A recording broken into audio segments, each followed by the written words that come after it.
এসে গেছি আমার মায়ের প্রিয় রান্নাঘরে।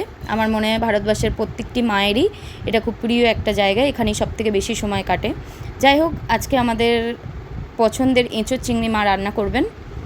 খুব কম মশলা দিয়ে মা এটা তৈরি করবেন বলে আপনাদের সঙ্গে শেয়ার করতে চলে আসলাম।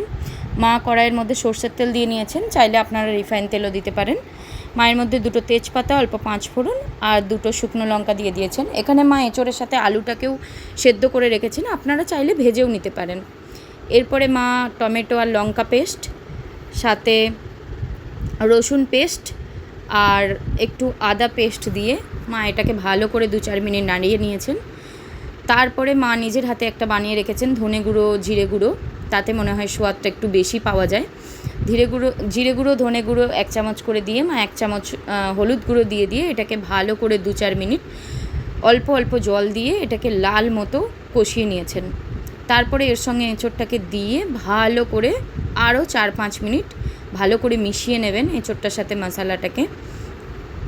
এরপরে মা এখানে কাঁচা লঙ্কা দিয়ে দিয়েছেন, চাইলে আপনারা কালারের জন্য লঙ্কা গুঁড়োও দিতে পারেন। এরপরে আরেক ধারে মা আরেকটা কড়াইয়ে তেল গরম করে নিয়েছেন, চিংড়িগুলোকে ভেজে নেবেন। এরপরে মা চিংড়ি দিয়ে পরিমাণ মতো অল্প নুন দিয়ে এর মধ্যে নিয়েছেন। এখানে ছোট চিংড়ি আমরা নিয়েছি, আপনারা চাইলে বড় চিংড়ি নিতে পারেন, কিন্তু মনে হয় যেন ছোট চিংড়িটাই এঁচোড়ের সাথে ভালো লাগে।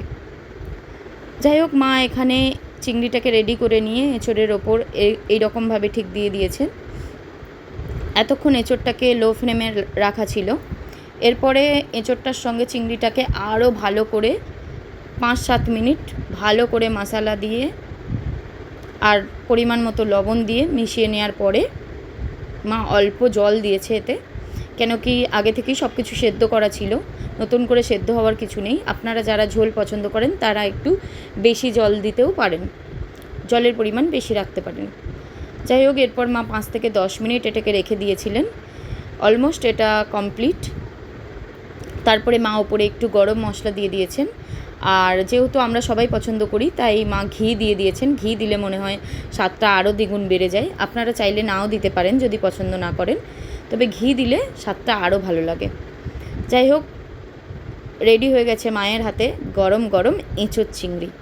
ভালো লাগলে অবশ্যই একটা লাইক করবেন।